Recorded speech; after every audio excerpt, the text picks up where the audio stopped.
Assalamualaikum warahmatullahi wabarakatuh. Saya Nita Lutfiah, NIM 081911733050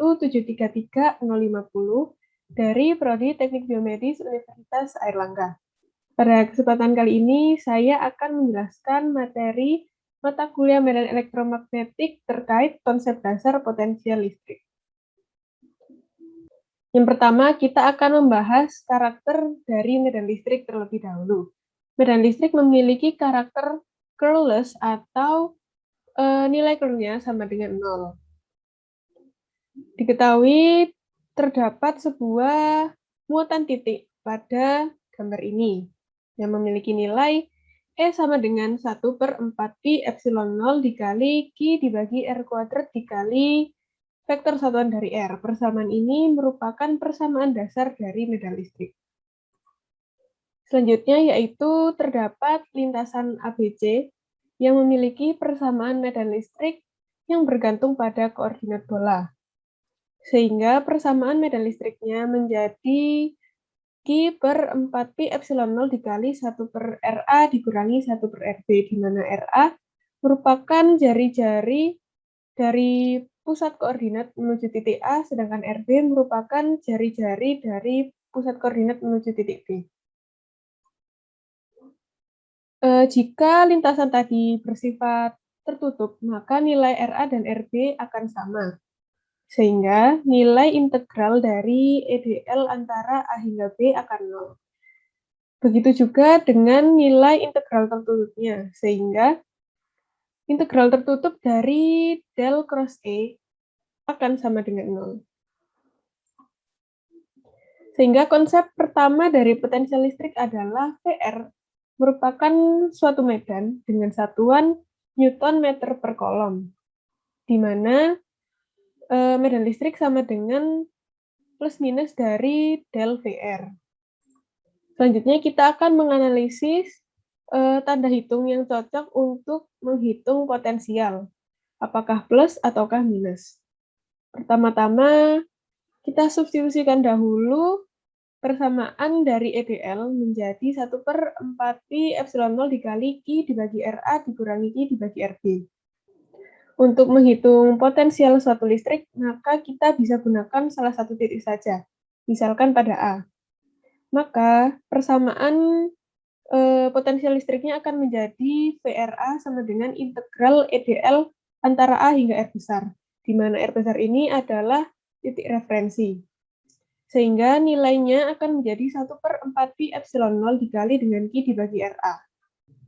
Oleh karena itu didapatkan konsep kedua dari potensial listrik, di mana VR merupakan besaran relatif yang diukurkan berdasarkan satu titik referensi, di mana titik referensi ini adalah R besar. Biasanya pada titik tersebut VR akan bernilai 0. Penerapan konsep kedua ini dapat dilihat dari persamaan VRA yang bernilai minus integral EDL antara R besar hingga A. Di mana A ini dapat digantikan berdasarkan suatu titik yang diinginkan, sehingga A dapat bernilai R kecil. Selain itu, R besar juga dapat bernilai tak hingga. Selanjutnya, kita akan membahas beda potensial listrik antara titik A dan titik B.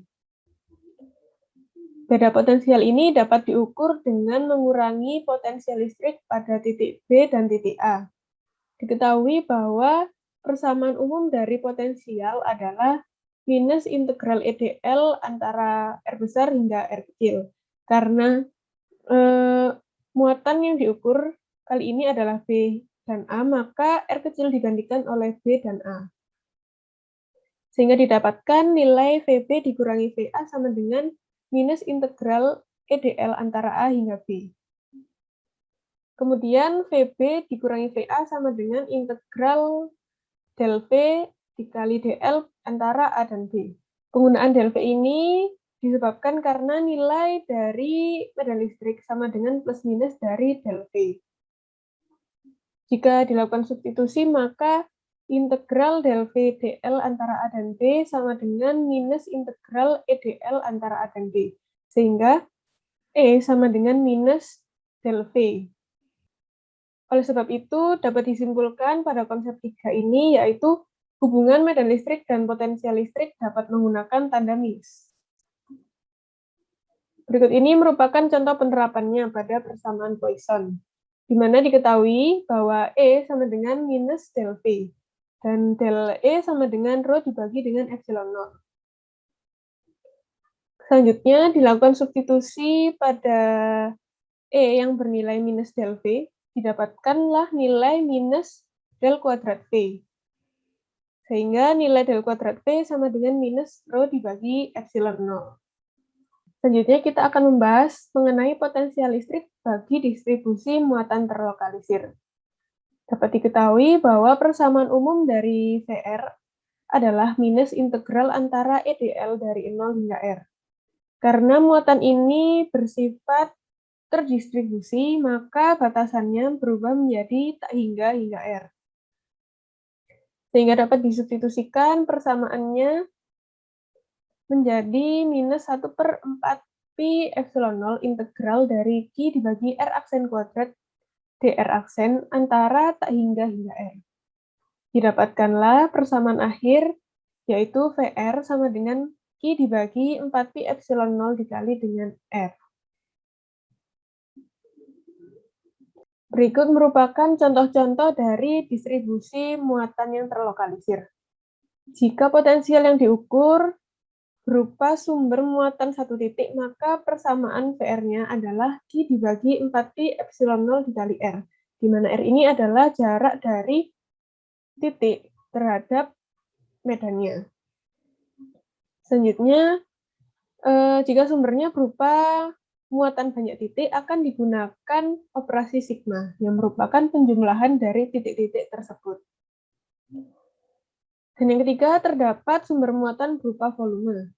Pada sumber muatan ini digunakan rapat volume yang kita ketahui sebelumnya sebagai rho, dikalikan dengan R aksen dibagi R dikali dto aksen.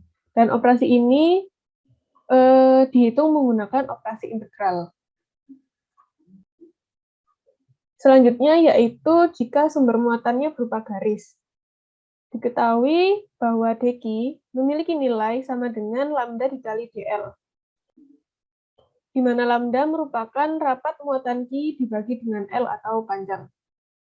Sehingga persamaan VR-nya akan sama dengan 1/4 pi epsilon 0 diintegralkan lambda dikali R aksen dibagi R dl aksen.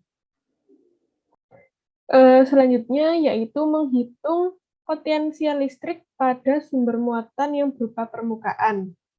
Pada sumber muatan berupa permukaan ini, dq bernilai sama dengan sigma dari dA, di mana sigma merupakan rapat muatan Q terhadap area.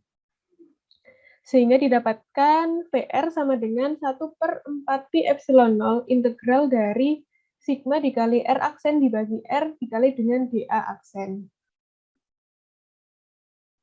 Kemudian, menghitung potensial listrik pada sumbu sebuah cakram yang memiliki muatan yang seragam. Karena cakram ini bersifat padat, maka digunakanlah persamaan dV, di mana dV sama dengan 1/4 pi epsilon 0 dikali dengan dq dibagi akar x kuadrat ditambah a kuadrat. Akar dari x kuadrat ditambah a kuadrat ini sama dengan nilai dari R. Kemudian dq akan digantikan dengan 2pi sigma A dA, di mana A adalah rapat dari muatan terhadap area. Sehingga didapatkan persamaan V menjadi 1/4 pi epsilon 0 integral dari 0 hingga R 2 pi sigma A dA dibagi akar x kuadrat ditambah a kuadrat. Selanjutnya, ketika batasan ini dimasukkan ke dalam persamaan, akan didapatkan persamaan V sama dengan 2 pi sigma dibagi 4 pi epsilon 0 dikali dengan akar x kuadrat ditambah r kuadrat dikurangi dengan x.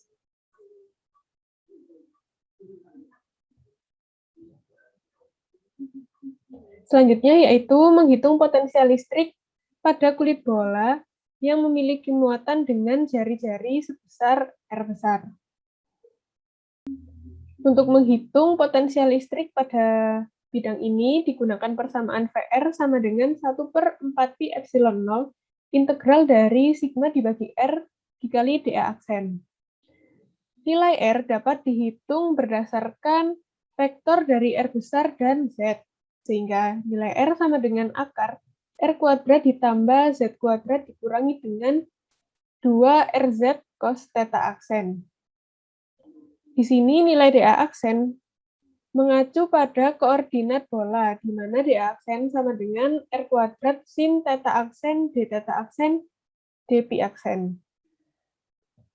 Kemudian VZ akan bernilai sigma dibagi 4pi epsilon 0 integral dari R kuadrat sin theta aksen D theta aksen D pi aksen dibagi dengan akar R kuadrat ditambah Z kuadrat dikurangi 2RZ cos theta aksen.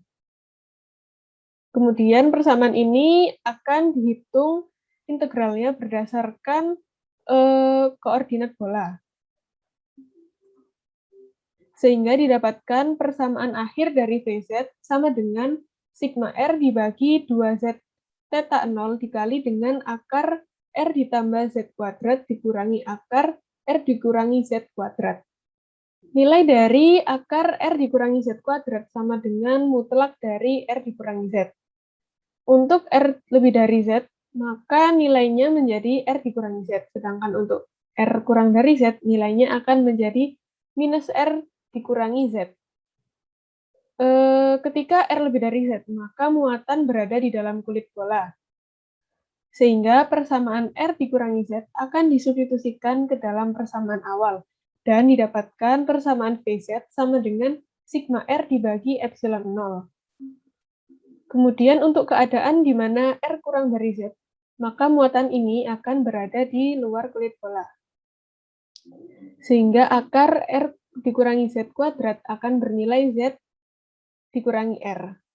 Ketika dimasukkan ke dalam persamaan umum, maka didapatkan nilai VZ sama dengan sigma R kuadrat dibagi dengan epsilon 0 dikali Z. Sekian penjelasan dari saya, kurang lebihnya mohon maaf. Terima kasih. Wassalamualaikum warahmatullahi wabarakatuh.